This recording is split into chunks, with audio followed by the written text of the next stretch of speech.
ഇത് നമ്മളെ വലിയ ചേമ്പിൻ്റെ തണ്ടാണ്. ഇത് നമുക്ക് പൊടിയായിട്ട് അരിഞ്ഞെടുക്കാം.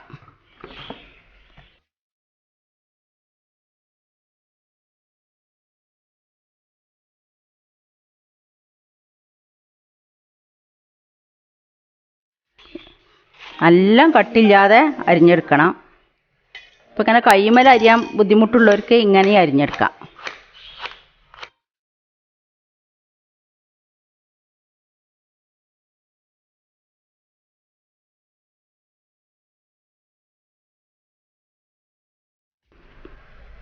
ഇത് നല്ല ടേസ്റ്റായിട്ടുള്ള ഉപ്പേരിയാണ്. അപ്പോൾ ഇതൊന്ന് ഉണ്ടാക്കി നോക്കുകൊണ്ട് നിങ്ങളെല്ലാവരും.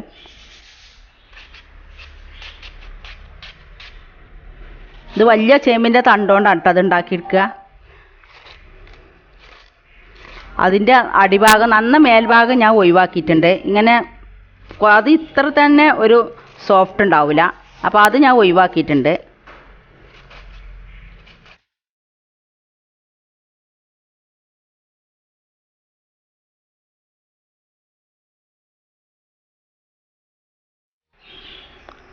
അപ്പോൾ ഞാനിത് ഇങ്ങനെ കംപ്ലീറ്റ് ഒന്ന് അരിഞ്ഞെടുക്കട്ടെ. അപ്പോൾ ചേമ്പിൻ്റെ തണ്ട് കംപ്ലീറ്റും അരിഞ്ഞെടുത്തിട്ടുണ്ട്. ഇനി നന്നായിട്ട് ഇത് ഇങ്ങനെ പിഴിഞ്ഞെടുക്കണം. അധികം വെള്ളമൊന്നും ഉണ്ടാവാൻ സാധ്യതയില്ല. കൈകും ഇങ്ങനെ വെള്ളം അഥവാ ഉണ്ടെങ്കിലോ വിചാരിച്ചിട്ടാണ് ചെയ്യുന്നത്.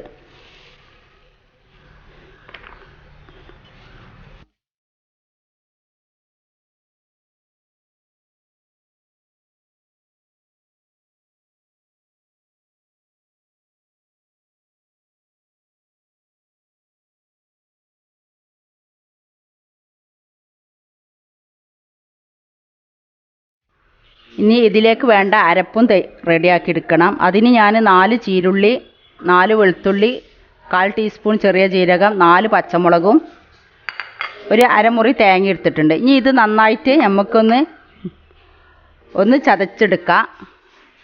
അതിനുശേഷം നമുക്ക് വീഡിയോയിലോട്ട് പോകാം. അപ്പോൾ ഇത് ചതച്ചെടുത്തിട്ടുണ്ട്. ഇത് നമുക്ക് ഈ ചേമ്പിൻ്റെ തണ്ടിലേക്ക് ഇട്ട് കൊടുക്കാം. എപ്പോഴും പറയണ പോലെ തന്നെ മുളക് എരിവും ഉപ്പും നിങ്ങൾക്ക് ആവശ്യത്തിനനുസരിച്ച് ഇട്ട് കൊടുക്കാം. ഇതിലേക്ക് ഉപ്പ് ചേർത്ത് കൊടുക്കുകയാണ്. ഇതിൽ മഞ്ഞൾ വേണമെന്നുണ്ടെങ്കിൽ ഇട്ട് കൊടുക്കാം, ഇടാതെ ഉണ്ടാക്കിയെടുക്കുക. അപ്പോൾ ഞാനിപ്പോൾ മഞ്ഞൾ ഇടാതെയാണ് ഉണ്ടാക്കിയെടുക്കുന്നത്. ഇത് നന്നായിട്ട് മിക്സ് ചെയ്യാം. എന്നിട്ടൊരു പാത്രത്തിൽ നമ്മൾ താളിച്ചതിന് ശേഷം അതിലേക്കിട്ട് മൂടി വെച്ചാണ് വേവിച്ച് കൊടുക്കുന്നത്. അത് തേങ്ങ നിങ്ങൾക്ക് എത്ര വേണം വെച്ചാൽ അതിനനുസരിച്ച് ഇട്ട് കൊടുക്കുക. അതൊക്കെ നിങ്ങളെ ഇഷ്ടം പോലെ ചെയ്ത് കൊടുക്കുക. അപ്പോൾ ഇതൊന്ന് നന്നായിട്ട് മിക്സ് ചെയ്യട്ടെ. അപ്പോൾ ഞാനിവിടെ ഒരു ചട്ടി വെച്ചിട്ടുണ്ട്. ഇനി ഇതിലേക്ക് ഇതൊന്ന് നമുക്ക് കത്തിച്ച് കൊടുക്കാം. നല്ല ഒന്ന് ചൂടായി വരട്ടെ.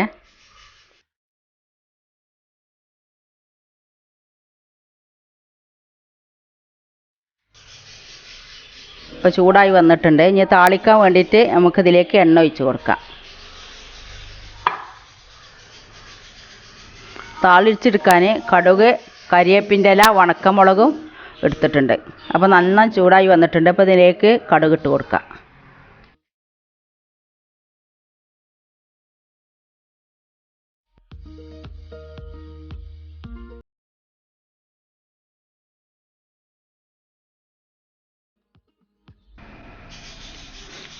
കരിവേപ്പിൻ്റെ ഇലയും വറ്റൽ മുളകും ചേർത്ത് കൊടുക്കാം.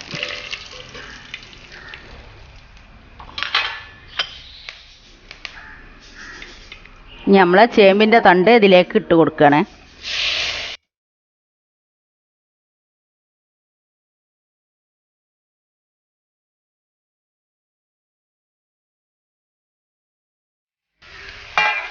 ഇതൊന്ന് നന്നായിട്ട് മിക്സ് ചെയ്ത് കൊടുക്കുക. ഇതിന് ശേഷം തീയൊന്ന് കുറച്ച് വെച്ച് മൂടിയിടാം.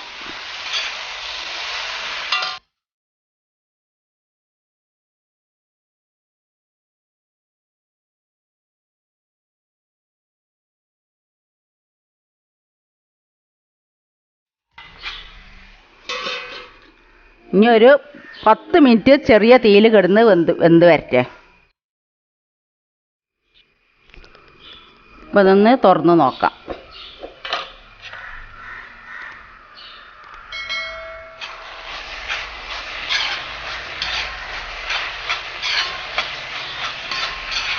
വെള്ളമൊന്നും ഒഴിച്ച് കൊടുക്കാതെ തന്നെ ഉണ്ടാക്കിയെടുത്താൽ മതി കേട്ടോ. വെള്ളത്തിൻ്റെ ആ ഒരു അംശവും വേണ്ട, അല്ലാതെ തന്നെ അത് വെന്ത് കിട്ടും.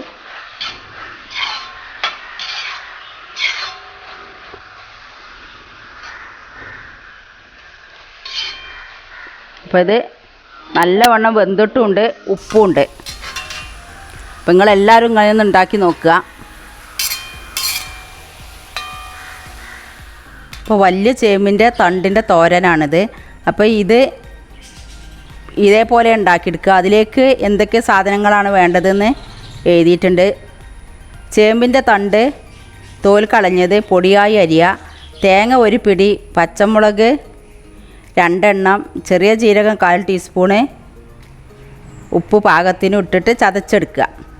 പിന്നെ ഇത് നമ്മൾ ചട്ടിയിൽ കടുകൊക്കെ വെളിച്ചെണ്ണ ഒഴിച്ച് കടുക് പൊട്ടിച്ച് കറിവേപ്പിലയും വറ്റൽമുളകൊക്കെ ഇട്ട് താളിച്ചതിന് ശേഷം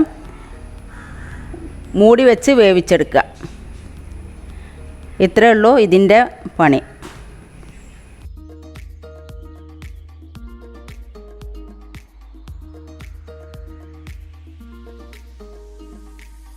എൻ്റെ ചാനൽ ആദ്യമായിട്ട് കാണുന്നവരാണെങ്കിൽ സബ്സ്ക്രൈബ് ചെയ്യുക. അതിൻ്റെ കൂടെ കാണുന്ന കുഞ്ഞു ബെല്ലൈക്കൺ ക്ലിക്ക് ചെയ്യുക. എന്നാൽ ഞാൻ ഇടുന്ന വീഡിയോകൾ അപ്പോൾ നിങ്ങൾക്ക് ലഭിക്കുന്നതാണ്. ലൈക്ക് ചെയ്യാനും മറക്കരുത്.